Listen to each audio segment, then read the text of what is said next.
Alright, this one's mainly because I couldn't get Grace out of my mind. This video is gonna go over all of her cutscenes and to tie her character together just so I can answer this question for myself. What about Grace is so appealing that it's nearly impossible to focus on anything else? Number 1. The introduction of Grace Ashcroft. As a promise of thorough research, we'll be going through as many cutscenes as necessary in order to grab little bits of Grace's traits. Now, Grace's introduction is really well done. And I know I criticized Resident Evil for mainly just throwing in a bunch of nostalgia as bait for their fans, which, I mean, they do that, but then again, I'm an individual who sees the process of artistry. When Grace is introduced, she's introduced as a character that appears to be a workaholic, judging by her stretching in the beginning of them finally showing off her character model. I'm saying that as if it took them forever, okay. You could tell she works long hours and thus giving us insight into the fact that she's more dedicated to her job than her personal health. We are given added insight into her character's mannerisms when she trips over her own files. This introduces her as a clumsy character that flourishes in organized chaos. Another thing that Grace is given at the very start of the game is her lack of eye contact and her stuttering when she speaks, which is what fans love her for. Female fans, I'm not sure about the male fans. I think the male fans are more sexually attracted. Okay, in other words, social anxiety. This is not the only time Grace struggles to make eye contact, but we'll get to it when we get to it. She's not very confident when addressing herself or even addressing her own employer, which also adds depth to the fact that she has social anxiety, an individual that struggles to communicate and socialize properly with others. Another thing we learn about Grace is the fact that her mother was murdered. This is really obvious information, but did you notice how when her boss, or chief, or whatever you call this man of power in her line of service, stepped closer to her, she stepped back, kind of like jumped back, as if he was going to hit her or something. It also means that Grace does not trust those around her. So, in a quick reference of what we learn about Grace in this first cutscene, she's an antisocial workaholic with PTSD. Now, you wouldn't immediately recognize that if you weren't literally I don't know, investigating every freaking pixel movement of this woman, okay? Number 2, Grace's mannerism. Pixel. That's not pixel, that's chip pixel. No, wait, chips, what am I? No, wait, Grace's mannerisms. The street cutscene is Grace walking around in the rain without an umbrella, but she is wearing a leather jacket, so, of course, depending on which kind of leather it is, whether or not she'd get wet. Especially when you consider she bothered to bring her bag, but this bag doesn't appear on her shoulder ever again. But then again, I don't think you see Leon running around with a briefcase in Resident Evil 4, so I'll let it go. She also bumps into someone, but he looks a little too old to turn the scene into a rom-com. Anyway, Grace does that shock gasp when one of the police officers attempts to back her away from the crime scene. Either PTSD or just plain fear of being approached by a stranger, but social anxiety is more the fear of being judged rather than the fear of being approached. We're also introduced to Grace's latest quirk, her lack of preparation skills. Now, a lack of eye contact is one thing, but imagine you're an FBI agent standing right in front of a crime scene. The officer tells you, because he doesn't know you're FBI, you can't go in there. She retorts with, why? She knows there's a dead body in there and just blatantly erases that piece of important knowledge from her memory in a split second. And naturally, you're supposed to carry your badge in your pocket or your jacket or somewhere you'll have easier access to it. She stuffed it in her bag like a college student. Organized chaos, my ass. She also blatantly ignores the officer while they're walking together. I thought this might be social anxiety where she's trying to pretend she can't hear him just so she won't have to answer him. But apparently it's PTSD. Somehow, I don't know. Also, she doesn't make eye contact and she ducks her head like a child. The officer also kind of treats her like a child with the way he asked, "You're FBI?" Not in a rude way, in a childlike way, as if he could sense her anxiety. Grace mentally prepares herself to re-experience trauma, but this scene also really brings out her eyes because she has really beautiful eyes. In the next scene where Grace gets shut in by the door, she should have had her gun at her hip side, like an FBI agent, but instead she's able to dig it out of her bag at least 5 seconds after who was standing at the door already left. If this scenario were really life-threatening, which it does kind of end up being, she would have been dead. Grace Ashcroft was not made for Resident Evil. There is a chicken in my room. Okay, anyway, now for the big reveal of why Grace has PTSD. The first thing I want to note is that you can tell Grace's mannerisms from the beginning of the game also mimic those she has in this cutscene, which is 8 years earlier. She works a lot, loves working, has nothing better to do than work. It's how she avoids the things around her, like the antisocial little snail that she is. By the way she reaches out for her mom in this cutscene delivers the fact that Grace is attached to her mother's presence. You could tell Grace is more annoyed when the power gets cut than scared or jumpy like she was when the door shut behind her. You could argue because she probably knows this just from the storm, but don't you kind of also get the heebie-jeebies when your power goes out? As a female, males tend to be more collected. Now for the cutscene after the power gets cut out. The landlord, or whatever you call this guy charging them rent, gets murdered. Grace doesn't immediately throw up or go full-blown hysterical. Instead, she suffers a panic attack. And yes, there is a difference between hysteria and a panic attack. Hysteria is adrenaline pumping through your veins, causing you to scream, cry, and basically freak out. What happens to Grace is that her throat starts closing, her heart starts beating faster than her body can cope, and she's forced to use a breathing mechanism in order to recover. This is excessive adrenaline, pumping her bloodstream faster than ordinary reactions of adrenaline. If your heart beats too fast, that causes a panic attack. Individuals with anxiety are more likely to suffer panic attacks or even heart attacks in situations like these. If this were someone normal who does not suffer from anxiety, they'd most likely be hysterical, like shouting and throwing up due to the body's reaction from the adrenaline. Now, I guess a panic attack also does cause hysteria, but affecting you physically and mentally, of course. Then her mom's head kind of nearly decapitated in front of her. The moment of shock freezing her in place. Of course, that's the process of PTSD. That's how you know you're experiencing PTSD. It kind of freezes you in place. And it kind of holds you. You can feel it's like a presence. Anyway, okay. I also wanted to point out that she says in this same cutscene after the flashback, "It's all my fault." In the perspective of the situation, this could be provoked by her anxiety because anxiety tends to leave socially anxious individuals feeling responsible for negative outcomes. I researched this before confirming, of course. Okay, number 3. Grace's fight or flight maneuver.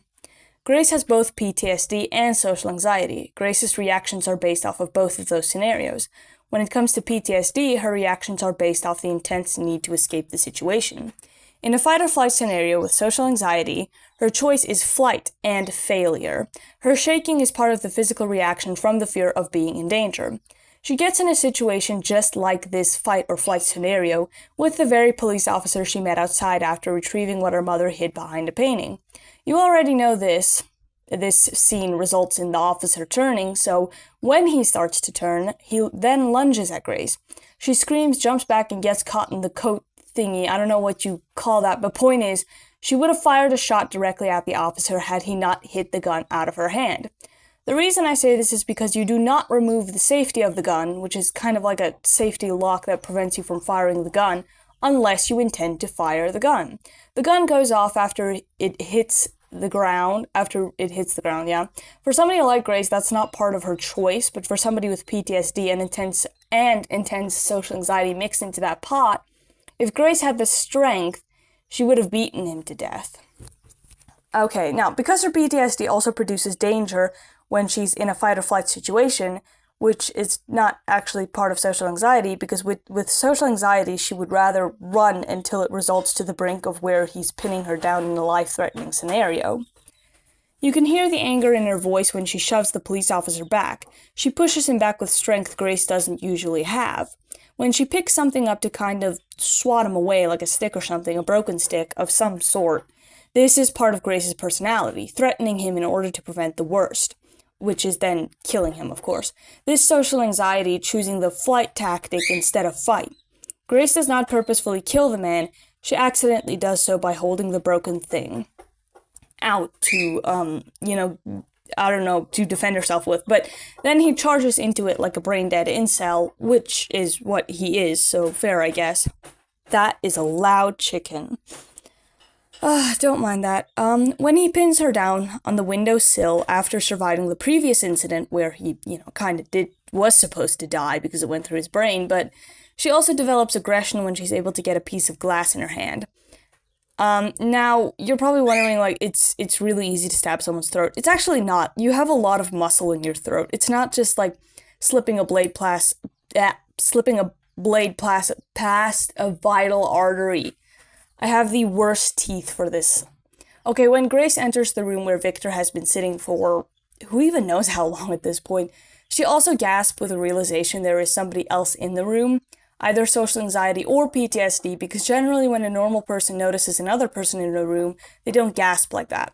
I think it's more of a mental realization, like, oh, somebody's in here, not like, somebody's in here. I mean, yeah, Victor's not really photogenic, but it's not like she saw his face until he stood up from his chair. Even when she's supposed to be angry, this woman does what you really shouldn't do when you're trying to assert your dominance and anger. Trying to show them how tired you are, how you're on the brink of doing the same to them, of what she did to the officer, of course. She ducks her head, stutters her words, and can't even make eye contact with the damn wall. When she hears the door lock, she jumps, but then proceeds to attempt to open it, knowing full well she could register that sound as a door locking.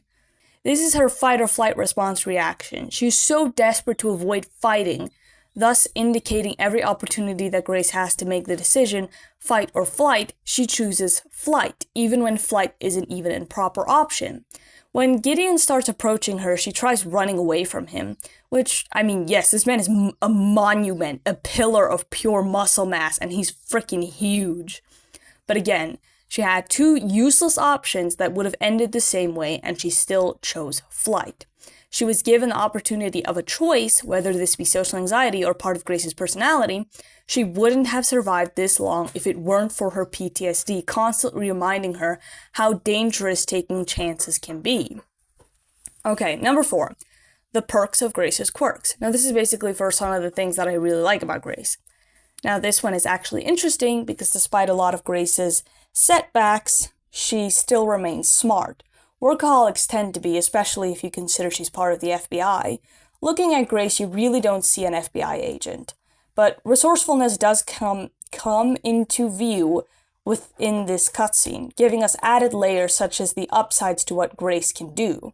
She's able to analyze her surroundings and come up with smart ways to avoid conflict. Thus why she has that blood transfusion thingy where she uses infected blood to make ammo. Something none of the other Resident Evil characters have. Though another little detail I'm focused on is Grace's breathing. Now, an ordinary Resident Evil female lead would just sigh and get back on her feet. Now I'm thinking of Jill or Ada. I don't actually know Claire that well, but you know. Grace is taking the smallest of breaths, in and out, in and out. The only reason Grace knows what to do in a scenario like this is because she's intelligent and stressed out at the same time. Remember, she's also lost a lot of blood, and that can make your thought process hazy. In other words, like jumping a cliff. You wouldn't do it in your right mind, but the adrenaline of fear and the lack of blood pressure can produce a lightheaded feeling that makes you feel more brave than what you actually are. Thus why Grace only needs to take one breath and not 101 in order to swing herself out of that chair, because that is a heavy-ass chair. Alright, so let's analyze some more Grace logic as Grace discovers... Oh crap, wait, give me a second. Okay. Okay. Ugh, shoot. Okay, she discovers a corpse somewhere in the halls of some kind of kitchen, and then she touches his pulse, confirming that he's dead. Now, I guess to you, does he look kind of dead? I don't know, to me he looks really dead. Another iconic mannerism from Grace, this isn't really a perk, but it does make her really lovable. Her running is introduced in third person, which is what Super Horror didn't play. She trips over her knees because she's thrusting her abdomen forward like she's swimming on air. It's as if Grace has never run a day in her life. What's also funny is the way Grace shouts at the monsters when they get too close, as if that's gonna scare them off. Maybe if she didn't stutter so much, but that's what makes it even funnier. She's not even confident that it's gonna work, but she still does it anyway. That's kind of inspiring, actually. Grace is introduced with a puzzle-solving quest, which is, well, her gameplay mechanism is introduced with a puzzle-solving quest, which is also in correlation with her character, because she knows how to navigate when she has room to think. She's smart, not badass. That's also why I personally think people are attached to her. and also why I believe Grace doesn't belong in a game like Resident Evil, but kudos to the author of this wonderful character. Number 5. Grace's socializing abilities. After saving her life, Leon, after he saves her life, Grace does end up running behind Leon in a flight response like she usually does. She cannot protect herself, not because she's useless, but because she prefers to avoid violence as much as she can, which is why she ducks behind Leon like, I guess some would say, a coward. Of course, she shows her gratitude, but she can barely maintain eye contact and she's stuttering, which means she's backed into a psychological corner where she's forced to speak to someone she wouldn't if it weren't for the situation. When Leon introduces himself, she gasps and backs away like she did in the beginning of the game. Considering this, Grace doesn't read between the lines that Leon is here to keep her safe. Wouldn't you too feel safe if a man told you to get behind him after shooting what was chasing you? Which is why she almost suffers a heart attack when he introduces himself, still seeing him as some kind of threat. A part of PTSD comes from trust issues, but mixed in with Grace's social anxiety, that's a whole pot full of bad chili. When she introduces herself like some kind of share circle, she stares at the floor and just keeps pacing her breath when she really should be competent enough to know she needs to take deep breaths. I told him to shut up, but he wouldn't. Okay, she doesn't make even the slightest attempt to even look at Leon. And she has this weird standing position, like she's about to fall through the floor or as if she's getting ready to run. You little noisy... Ugh. Give it a second. Okay, when Grace does accidentally make eye contact with Leon, after Victor dropped the gate and another gate starts dropping down, she can't seem to coherently absorb Leon's question. Not in an awestruck way, she's shot in front of the eyes in social paralysis. Oh, okay, when they no longer make eye contact because Leon turns away, she starts asking him questions. Like I said, Grace doesn't cope well when she's being pressured, but she has the ability to think when she's not being glared down by the eyes of strangers. Why are you so noisy? Stop it! Stop it! She does take Leon's gun, though without really arguing because the pressure of the wall coming down threatens to prevent her from having anything to defend herself with. But my loss of life, couldn't he rather give her his hatchet? Maybe his handgun? How the hell is one bullet supposed to keep this woman alive? If it were for Leon, Grace would have been dead, if she didn't have PTSD, of course. Grace is so tiny that the Requiem almost shot her out of gravity. This is so stupid. If he just gave her his hatchet, she'd have more of a chance than with this damn gun. The second half of her socializing abilities are revealed when she interacts with the little sociopathic menace that is Emily. When Grace first enters, she basically gawks in shock, which any normal person would do when seeing a child in a scenario like that. I do have the personal belief that Grace's maternal instincts awaken upon the introduction of Emily, but that doesn't mean her social skills got better. I sound like I'm sitting at the back of a truck with a bunch of birds. Wow. Okay, Grace doesn't identify herself. She waits for the child to hear her walk in, which is kind of in the guise of disability abuse, but because Grace is just an antisocial workaholic with a lot of blood loss, I'll just let it pass. Grace says nothing, as if she's not aware the child can't see her, because in all honesty, I can imagine she thought the child would eventually look up, but when she realized the child couldn't see, she freaked out even more. The child calls out twice for whether or not someone's there. Grace continues to wait until the child falls off her bed just to identify herself. You know what's even worse about this? It takes Grace making direct eye contact with Emily to ask the question, "You can't see, can you?" And this isn't about cataracts. Now, if you don't know what that is, it's kind of like a permanent fog over your vision progressing through the years. There is, though, some kind of belief that cataracts isn't permanent, which is also why the conclusion that Emily gets her sight back would make sense in a way, since she's no longer receiving the care that gave her cataracts in the first place. My point is, you literally walked into the room, closed in on the glass, watched as the child slipped off the bed because she couldn't see who was in her vicinity, and then proceed to just question this. This is like encountering a wild dog on your way to work, and then your coworkers start talking about a wild dog on the loose. You produce skepticism. This is literally right in front of your eyes, like a freaking shooting star. Then Grace jumps back when Emily asks her who she is. She doesn't even introduce herself until later.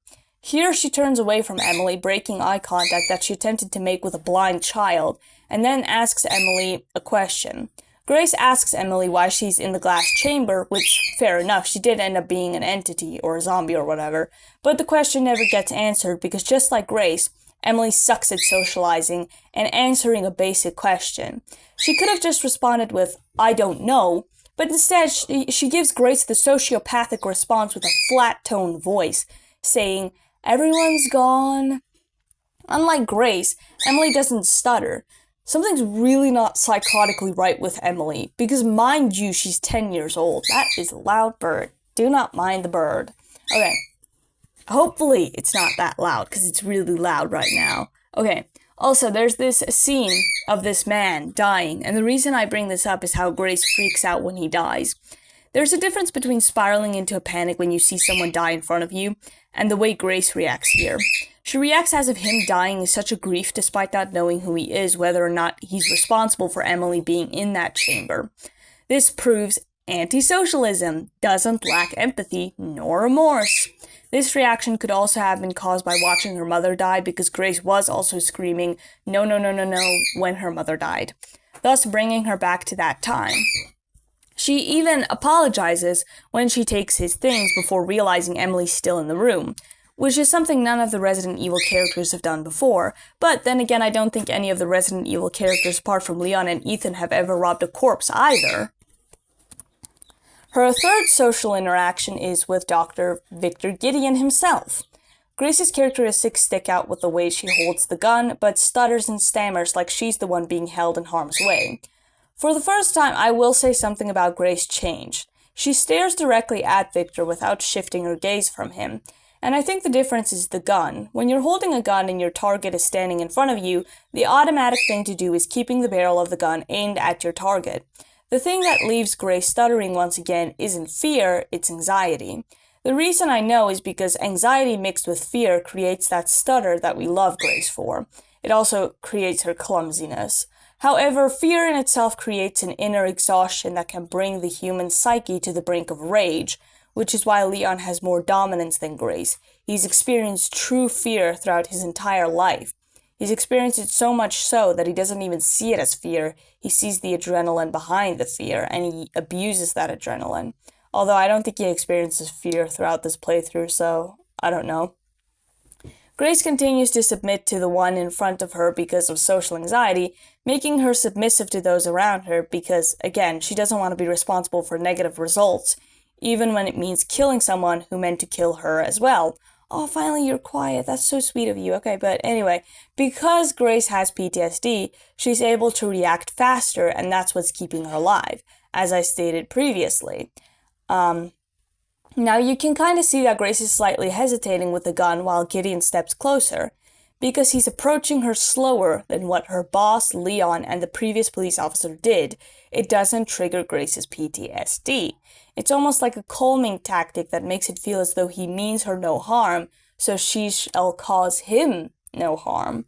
In this case, Victor is the one who loses social points, since he talks to Grace about something that has no relevance to her understanding. Grace is highly inexperienced and fragile. This scene with Victor proves it. Her stance is off, the lack of confidence gives her true intentions away, and the look on her face says she'd rather not be responsible for the death of another human being, despite what the consequences of that decision may be.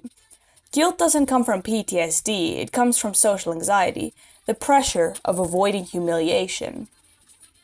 And Grace loses social points when running out on Victor after he asked her if she'd like to see something. Now, this isn't the something that you think I'm talking about. I'm not entirely sure what he means by under the hood, but I'm sure he doesn't mean that other thing that I thought. If you're a teenager, you know, okay? But one thing's clear. Grace is smart. When Victor gave her that small gap of time to think on her feet, she thought of a way to escape and didn't just duck behind the wall to attempt to hide, which proves Grace has survival skills and will do everything in her power to avoid violence. The last thing I want to mention before I end this video is the second cutscene with Emily, which is one that Super Road didn't get. She walks back into the room asking Emily if somebody hurt her. I don't know why Emily would automatically assume it has something to do with her lack of vision, because she asks Grace if it's because of that. This is pure visual introduction of two individuals who don't know how to associate with society. Emily then goes on to explain what happened to the person in the other cell, that she just disappeared. But then Emily just does that thing which explains why people would rather not associate with sociopaths, saying that she's happy it wasn't her, and then proceeds to ask Grace if that's bad, with the most, like, she has this little crack in her voice. I know an adult woman voices her, but my goodness, do I have to say she did a great job. It does sound like a child. A sociopathic child as well. You know, that's not easy. At least Emily is debating human morality, which is something normal sociopaths who don't want to be serial killers do. They debate whether certain feelings or actions are wrong based on the fact that they can't feel guilt or anything particularly negative or effective in avoiding bad behavior. Grace then just shuts this out the door, and she's like, "See you around, Emily. I'll come and get you when I need your help solving that puzzle." Not quote unquote, but you know what I mean. Just completely tossing Emily's vulnerability out of the window. It pains me to say it, but we're not even halfway. I'll make a part 2 in the coming week, or a week after that. I'll see you next week, I guess. Or, again, the week after that, depending on my schedule.